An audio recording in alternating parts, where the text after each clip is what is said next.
They want to imagine, what if I had this plane? What if I had this yacht? What if I had this house? Nothing. You still put your pants on one leg at a time. Nothing changes. And the more a person lives in this imaginary state, the more they're going to be miserable. Torah in Parashat Naso, there is a section in there that talks about the Isha Sotah, the wayward woman, the woman that committed adultery and cheated on her husband. It says, what happens to this woman? If she drinks the water at the Bet HaMikdash, she blows up and dies. So she loses everything. But if she doesn't drink the water, and she simply admits, yes, I cheated. So what happens? She still loses everything. She just doesn't die. Because she's no longer allowed to be with her husband, since she cheated on him, and she's also not allowed to marry the man that she committed adultery with. So either way, she loses everything. Why? She wanted more than what she was given. So when a person does not allow their common sense to control their imagination to a certain extent, is bound to go to the worst places you could possibly imagine. They will certainly never have shlom bayit. They'll never have a good marriage. They'll never be happy with whatever they have. Because if she's looking at our friends and our neighbors and what they have, she'll always be unhappy with her husband. Why? Because somehow the grass is greener on the other side. She's going to look at how her friend or her sister or her cousin, her husband just bought her a present. Her husband just bought her a new refrigerator. Her husband just bought her a new car or a new house. But she didn't get a new house. She still has the same house since she was married 20 years ago. She didn't get a new refrigerator. She's still using the same one from 10 years ago. She didn't get any jewelry. And she doesn't put things into perspective that her friend or her sister or somebody else is perhaps well off, or they're newly married, or 1.5 million other reasons of why she got what she got. No, she just wants the same thing as other people. And that jealousy leads her to have just a little bit of hatred and resentment towards her husband, even though he didn't do anything.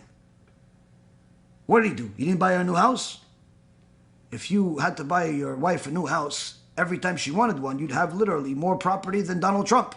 You'd have more property than major corporations. You can't buy a new house every time you want a new house. If you had to literally comply to every whim that somebody in your family wants, you'd have to be a trillionaire. So she doesn't put that into perspective. What did the husband do? He didn't buy a house? Okay, he didn't buy a house. He didn't buy you a car, but you have a car. He didn't buy you jewelry, but can't afford jewelry right now. Or it's not time to buy jewelry. Or there's other things that take priority. She doesn't put that into perspective. The only thing that she puts into perspective is that her sister got it. Her friend got it. Her enemy got it. Somebody else got it. And instead of only looking at what she has, she looks at what somebody else has. The worst is when people look at celebrities and they get addicted to watching the celebrity lifestyles, and then they think that they could live like those celebrities. I remember a story came to me years ago where a couple, I only knew the wife from childhood, which I didn't see for many years, and her brother came to me crying, asking me, like, what do you do in such a situation? The marriage is between his sister and her husband is literally in shambles. I said, what happened? Did he cheat? He goes, no, the guy works like a dog. He's the greatest. He's fine. He's great. I said, okay, so what's wrong with the marriage? He says that his sister is so addicted to living the life of a celebrity, she starts imagining herself as if she is a celebrity and has taken the life savings that they have, which was somewhere in the neighborhood of about $50,000, And instead of buying them a house, like they were planning on saving to buy a house, she went and she bought a bag. A bag that she saw one of our celebrity heroes have. She bought that bag. A $50,000 bag. Now again, if you are a billionaire, you want to spend $50,000 on a bag, it's a waste of money, but you can. You have billions of dollars. Your interest per day is more than that. But when you have a net worth of $50,000 and you don't even have barely enough money to finish the month, and you spend $50,000 on a bag, or even $5,000 in a bag, you are a sick person. And unfortunately, this is becoming a norm in society where people are spending every single penny that they have, and they borrow money that they don't have even a way to pay for, which is a sin, by the way. You're not allowed to borrow money you have no way of paying back. It's considered stealing. But needless to say, people are doing this not because they need these things, and sometimes not even because they want these things. It's because they're trying to be somebody that's in their imagination, like what they saw. There are entire businesses built on this type of premise, taking advantage of people's low minds. You have people making videos, best place to vacation. A vacation of $1,000 versus a vacation of $100,000. And you'll see a video get literally millions of hits. Why? Because people want to see, what is a vacation for $100,000 like? Or let's compare a house for $10,000 versus a house for $10 million. And millions of people would watch these videos simply curious, what does a $10 million house with $100 million look like? Planes, a plane for $1, a plane for $1 billion, whatever it is. And you'll see millions of people tuning in.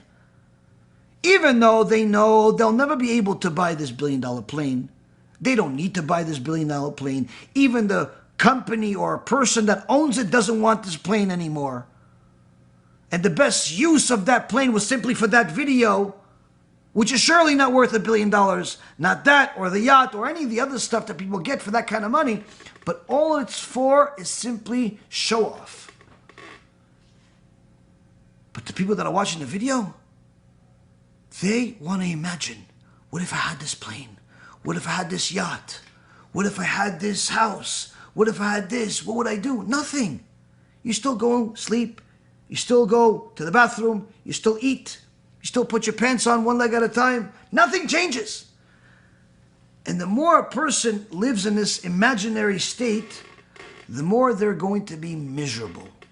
And the reason why they become miserable is because at some point, reality sets in.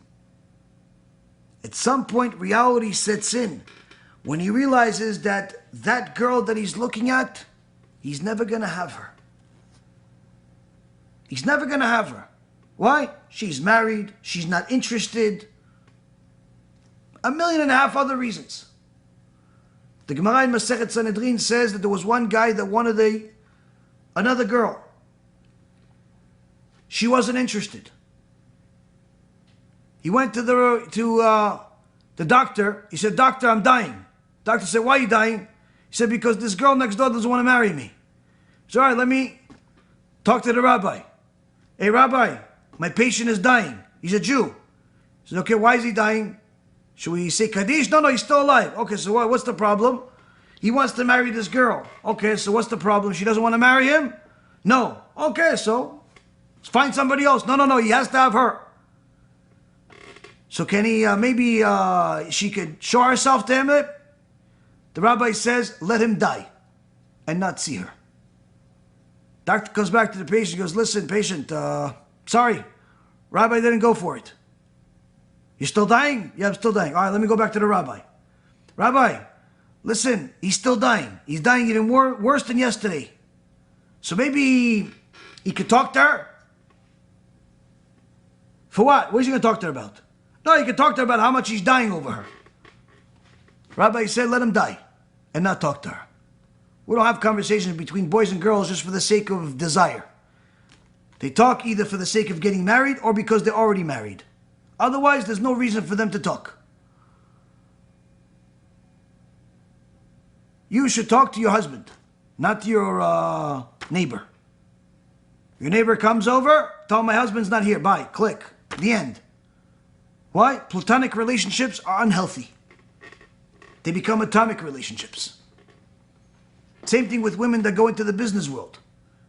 Make sure not to make friends that are the opposite gender, or ones that are attracted to the same gender. But needless to say, this guy came back to the doctor. He says, listen, doctor, I'm dying. And the doctor says, listen, I'll go back to the rabbi. He said, Rabbi, the patient is still dying. You weren't willing to show her to him. You weren't willing for her to talk to him. But maybe, just maybe, they could talk. You could put a wall. And he's on the one side of the wall, and she's on the other side of the wall. And then he could just talk to her through the wall. You won't even see her. Just talk to her, just to hear her voice. The rabbi said, for what is he going to talk to her about? About how much he likes her. And he wants to marry her. But she said no. Yeah, but maybe he could just, get a relief out of it by hearing her voice. The rabbi said, let her die. Let him die. And not talk to Bat Israel. Why? We're not here to fulfill your desires. We're here to protect our children. We're here to protect our people. There's no such thing as platonic relationships. There's no such thing as permitting all types of sick people to fulfill their desires because of their sickness. Your sickness doesn't have to become my tragedy. And one of the things that happens here is that people are consuming more and more ideas to fulfill their imagination. They're watching these videos, they're watching these shows, and they start living vicariously like all of these different celebrities, all of these different abominations, all of these different, literally, monsters, spiritual monsters that are just infecting people's minds. All of a sudden you have an entire society agree that pronouns should no longer be used. Why did nobody bring this up for the last several thousand years? Several thousand years. No one brought this up. Now, it became like a must. Several thousand years, everyone knew what's a male and what's a female. Now all of a sudden people don't know. Several thousand years, everyone knew pretty much the basics of humanity. Surely there's flaws, surely there's wars, surely there's all types of issues, but in general, people knew basic things. All of a sudden, no one knows anything anymore. This all comes from imagination. People allowing their imagination to run their life. And when they allow their imagination to run their life, they also allow their imagination to ruin their life. And they get impressed by all types of things, whether it be buildings or royal palaces or actions or inventions.